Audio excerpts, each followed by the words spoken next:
Seção 10 da prova pericial. Artigo 464.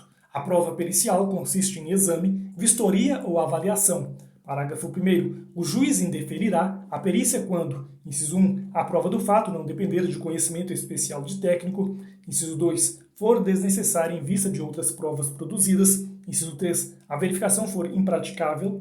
Parágrafo 2º. De ofício ou a requerimento das partes, o juiz poderá, em substituição à perícia, determinar a produção de prova técnica simplificada quando o ponto controvertido for de menor complexidade.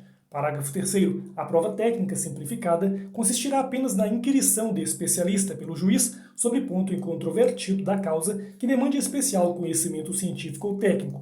Parágrafo 4º. Durante a arguição, o especialista que deverá ter formação acadêmica específica na área objeto de seu depoimento poderá valer-se de qualquer recurso tecnológico de transmissão de sons e imagens com o fim de esclarecer os pontos controvertidos da causa. Artigo 465. O juiz nomeará perito especializado no objeto da perícia e fixará de imediato o prazo para a entrega do laudo.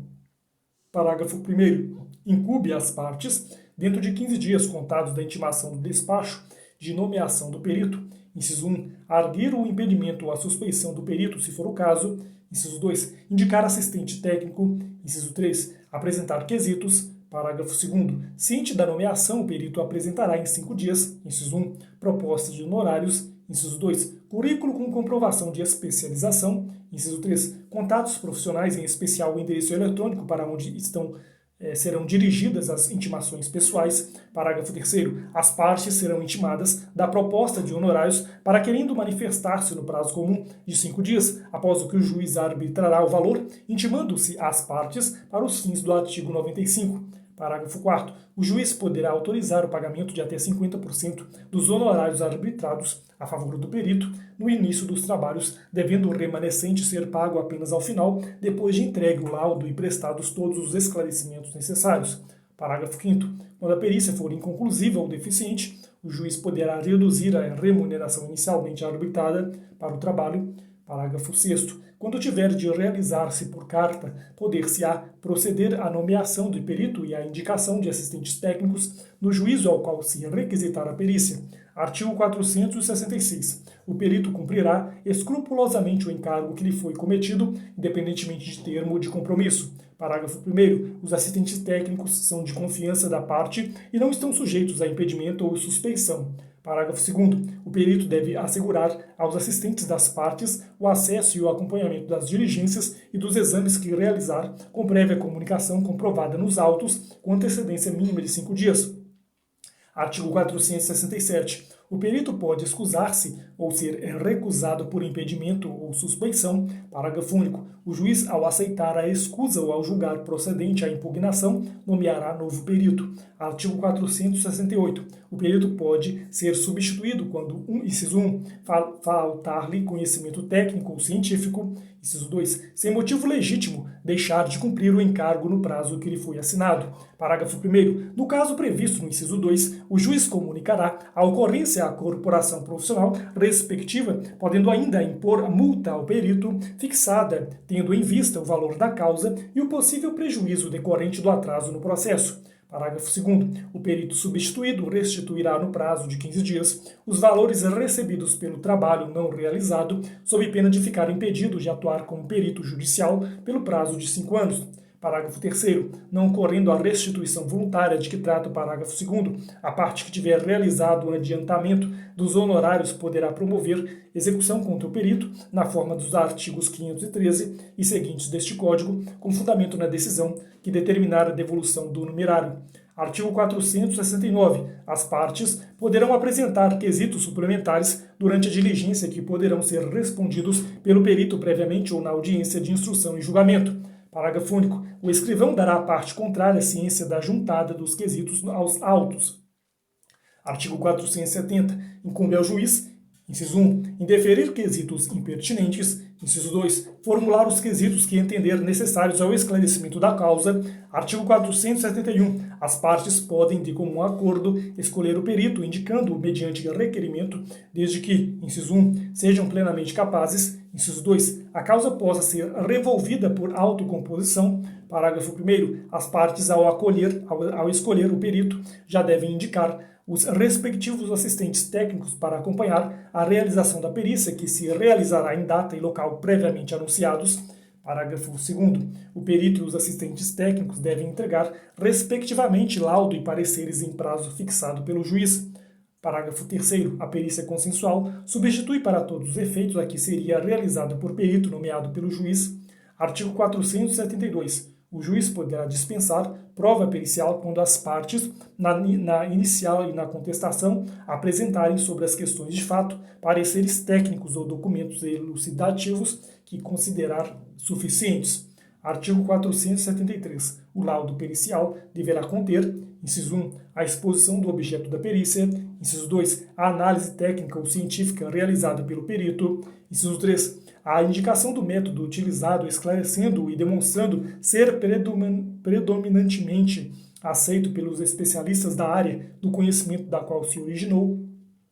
Inciso 4. Resposta conclusiva a todos os quesitos apresentados pelo juiz, pelas partes e pelo órgão do Ministério Público. Parágrafo 1º. No laudo, o perito deve apresentar sua fundamentação em linguagem simples e com coerência lógica, indicando como alcançou as suas conclusões.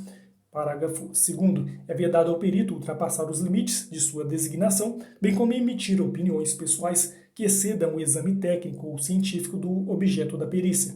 Parágrafo 3º. Para o desempenho de sua função, o perito e os assistentes técnicos podem valer-se de todos os meios necessários, ouvindo testemunhas, obtendo informações, solicitando documentos que estejam em poder da parte, de terceiros ou em repartições públicas, bem como instruir o laudo com planilhas, mapas, plantas, desenhos, fotografias ou outros elementos necessários ao esclarecimento do objeto da perícia. Artigo 474. As partes terão ciência da data e do local designados pelo juiz ou indicados pelo perito para ter início à produção da prova. Artigo 475. Tratando-se de perícia complexa que abranja mais de uma área do conhecimento especializado, o juiz poderá nomear mais de um perito e a parte indicar mais de um assistente técnico. Artigo 476. Se o perito, por motivo justificado, não puder apresentar o laudo dentro do prazo, o juiz poderá conceder-lhe, por uma vez, prorrogação pela metade do prazo originalmente fixado. Artigo 477. O perito protocolará o laudo em juízo no prazo fixado pelo juiz, pelo menos 20 dias antes da audiência de instrução e julgamento. Parágrafo 1º. As partes serão intimadas para, querendo manifestar-se sobre o laudo do perito do juízo no prazo comum de 15 dias, podendo o assistente técnico de cada uma das partes, em igual prazo, apresentar seu respectivo parecer. Parágrafo 2º. O perito do juízo tem o dever de, no prazo de 15 dias, esclarecer ponto, inciso 1, sobre o qual exista divergência ou dúvida de qualquer das partes, do juiz ou do órgão do Ministério Público, inciso 2, divergente apresentado no parecer do assistente técnico da parte. Parágrafo 3º. Se ainda houver necessidade de esclarecimentos, a parte requerirá ao juiz que mande intimar o perito ou o assistente técnico a comparecer à audiência de instrução e julgamento, formulando, desde logo, as perguntas sob forma de quesitos. Parágrafo 4º. O perito ou assistente técnico será intimado por meio eletrônico com pelo menos 10 dias de antecedência da audiência. Artigo 478. Quando o exame tiver por objeto a autenticidade ou a falsidade de documento ou for por natureza médico-legal, o perito será escolhido, de preferência, entre os técnicos dos estabelecimentos oficiais especializados, a cujos diretores o juiz autorizará a remessa dos autos, bem como do material sujeito a exame. Parágrafo 1º. Nas hipóteses de gratuidade da justiça, os órgãos e as repartições oficiais deverão cumprir a determinação judicial, com preferência no prazo estabelecido. Parágrafo 2º. A prorrogação do prazo referido no parágrafo 1º pode ser requerida motivadamente. Parágrafo 3º. Quando o exame tiver por objeto a autenticidade da letra e da firma, o perito poderá requisitar, para efeito de comparação, documentos existentes em repartições públicas e, na falta destes, poderá requerer ao juiz que a pessoa a quem se atribuir a autoria do documento lance em folha de papel, por cópia ou sob ditado, dizeres diferentes para fins de comparação. Artigo 479. O juiz apreciará a prova pericial de acordo com o disposto no artigo 371, indicando na sentença os motivos que o levaram a considerar ou a deixar de considerar as conclusões do laudo, levando em conta o método utilizado pelo perito. Artigo 480. O juiz determinará, de ofício ou a requerimento da parte, a realização de nova perícia quando a matéria não estiver suficientemente esclarecida. Parágrafo 1º. A segunda perícia tem por objeto os mesmos fatos sobre os quais recaiu a primeira e destina-se a corrigir eventual omissão ou inexatidão dos resultados a que esta conduziu. Parágrafo 2º. A segunda perícia rege-se pelas disposições estabelecidas para a primeira. Parágrafo 3º. A segunda perícia não substitui a primeira, cabendo ao juiz apreciar o valor de uma e de outra. Seção 11 da Inspeção Judicial. Artigo 481. O juiz de ofício ou a requerimento da parte pode, em qualquer fase do processo, inspecionar pessoas ou coisas a fim de se esclarecer sobre fato que interesse à decisão da causa. Artigo 482. Ao realizar a inspeção, o juiz poderá ser assistido por um ou mais peritos. Artigo 483. O juiz irá ao local onde se encontre a pessoa ou a coisa quando, inciso 1, julgar necessário para melhor verificação ou interpretação dos fatos que deva observar. Inciso 2. A coisa não puder ser apresentada em juízo sem consideráveis despesas ou graves dificuldades. Inciso 3. Determinar a reconstituição dos fatos. Parágrafo único. As partes têm sempre direito a assistirem à inspeção, prestando esclarecimentos e fazendo observações que considerem de interesse para a causa. Artigo 484. Concluída a diligência, o juiz mandará lavrar auto circunstanciado, mencionando nele tudo quanto for útil ao julgamento da causa. Parágrafo único. O auto poderá ser instruído com desenho gráfico ou fotografia.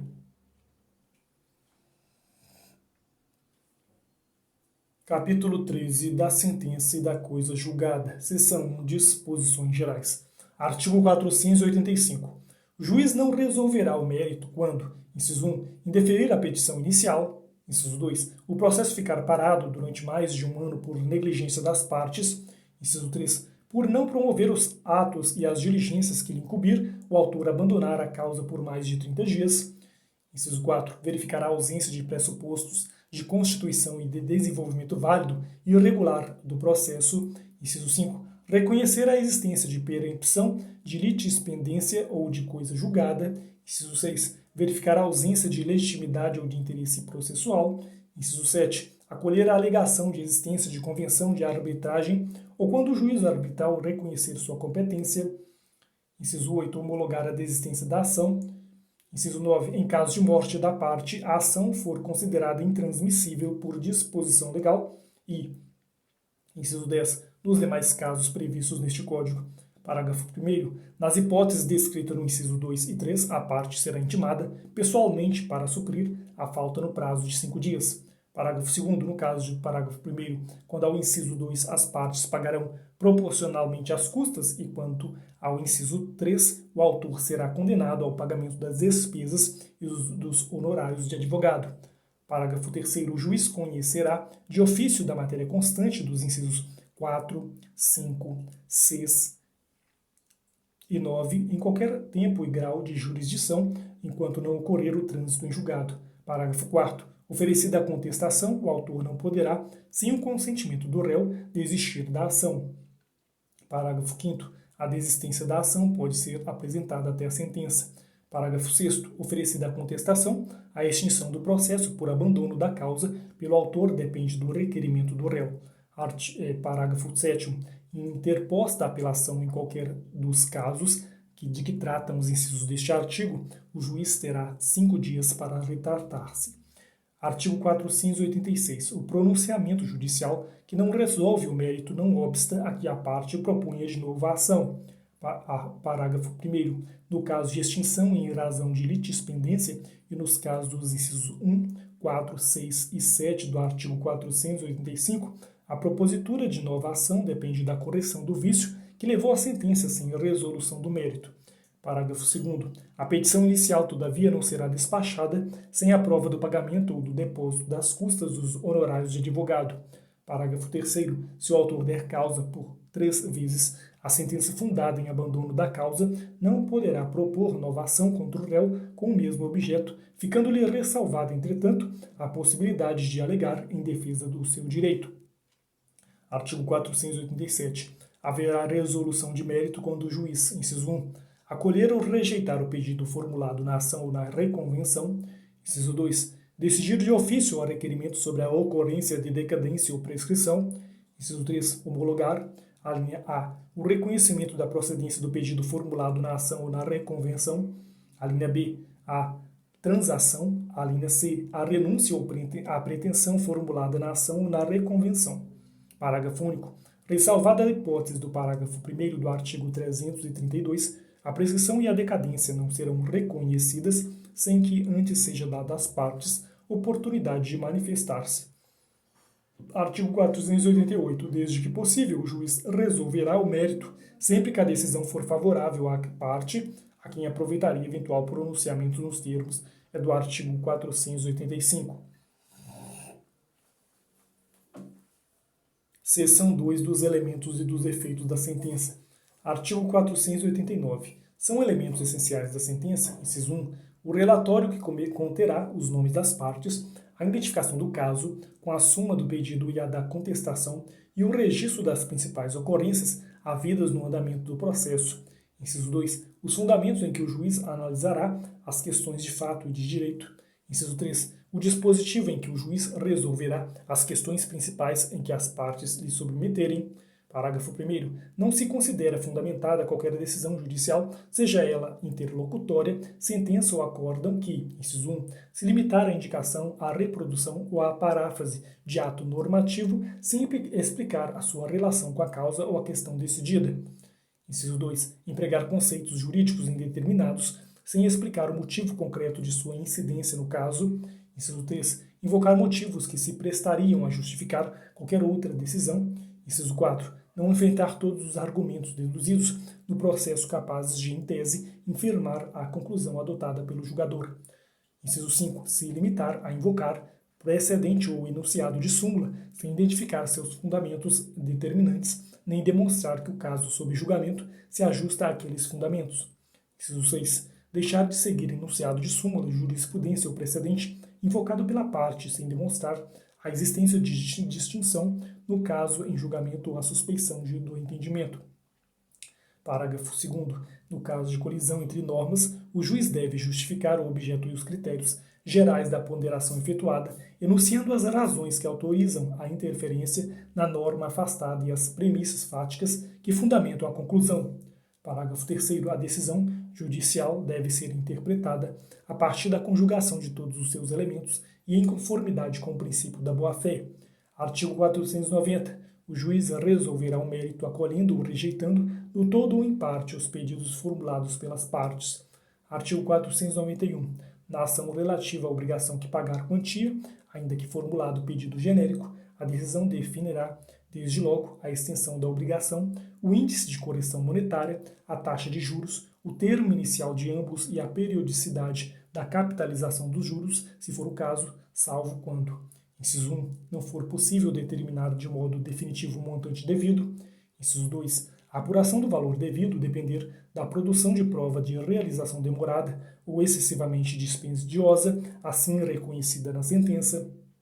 Parágrafo 1º. Nos casos previstos neste artigo, seguir-se-á a apuração do valor devido por liquidação. Parágrafo 2º. O disposto no caput também se aplica quando o acórdão alterar a sentença.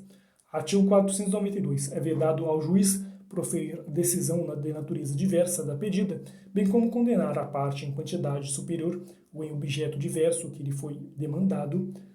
Parágrafo único. A decisão deve ser certa, ainda que resolva a relação jurídica condicional. Artigo 493. Se depois da propositura da ação, algum fato constitutivo, modificativo ou extintivo do direito influir no julgamento do mérito, caberá ao juiz tomá-lo em consideração de ofício ou a requerimento da parte no momento de proferir a decisão. Parágrafo único. Se constatar de ofício fato novo, o juiz ouvirá as partes sobre ele antes de decidir. Artigo 494. Publicada a sentença, o juiz só poderá alterá-la. Inciso 1. Para corrigir-lhe de ofício ao requerimento da parte inexatidões materiais ou erros de cálculo. Inciso 2. Por meio de embargos de declaração. Artigo 495. A decisão que condenar o réu ao pagamento de prestação consistente em dinheiro e a que determinar a conversão de prestação de fazer e de não fazer ou de dar coisa em prestação pecuniária valerão como título constitutivo de hipoteca judiciária. Parágrafo 1º. A decisão produz a hipoteca judiciária. Inciso 1. Embora a condenação seja genérica.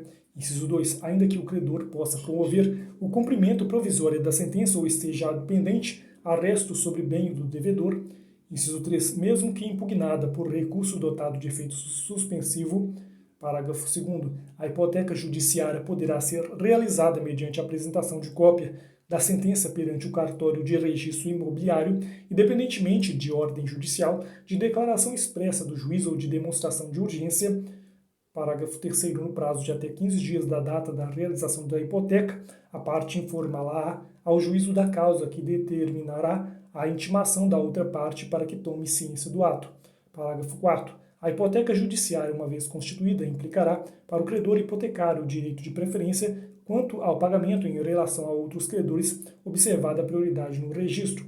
Parágrafo 5º. Sobrevindo a reforma ou a invalidação da decisão que impôs o pagamento de quantia, a parte responderá, independentemente de culpa, pelos danos que a outra parte tiver sofrido em razão da constituição da garantia, devendo o valor da indenização ser liquidado e executado nos próprios autos. Seção 3 da remessa necessária. Artigo 496. Está sujeita ao duplo grau de jurisdição, não produzindo efeito senão depois de confirmada pelo tribunal a sentença. Inciso 1. Proferida contra a União, os Estados, o Distrito Federal, os municípios e suas respectivas autarquias e fundações de direito público. Inciso 2. De julgar procedentes, não todo ou em parte, os embargos da execução fiscal. Parágrafo 1º. Nos casos previstos neste artigo, não interposta a apelação no prazo legal, o juiz ordenará a remessa dos autos ao tribunal e, se não o fizer, o presidente do respectivo tribunal avocá-los-á. Parágrafo 2º.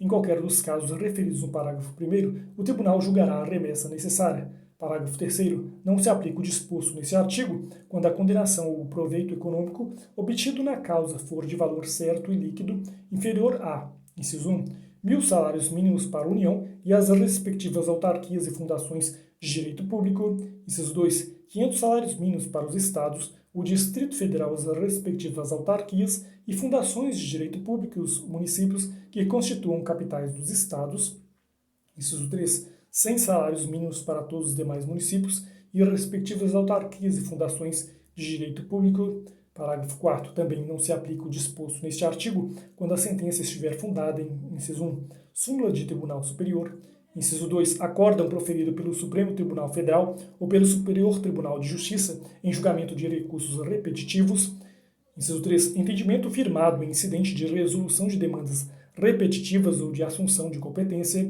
inciso 4, entendimento coincidente com orientação vinculante firmada no âmbito administrativo do próprio ente público, consolidada em manifestação, parecer ou súmula administrativa. Seção 4 do julgamento das ações relativas a prestações de fazer, de não fazer e de entregar coisa.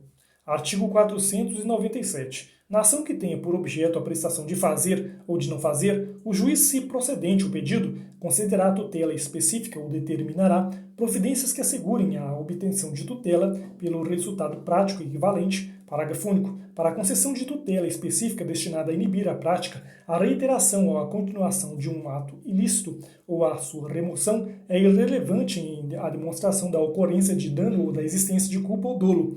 Artigo 498. Na ação que tenha por objeto a entrega da coisa, o juiz, ao conceder a tutela específica, fixará o prazo para o cumprimento da obrigação. Parágrafo único. Tratando-se de entrega de coisa determinada pelo gênero e pela quantidade, o autor individualizá-la na petição inicial, se lhe couber a escolha, ou se a escolha couber ao réu, este a entregará individualizado no prazo fixado pelo juiz.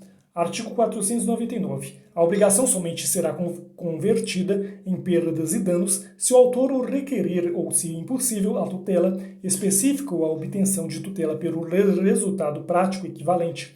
Artigo 500. A indenização por perdas e danos dá-se-á sem prejuízo da multa fixada periodicamente para compelir o réu ao cumprimento específico da obrigação.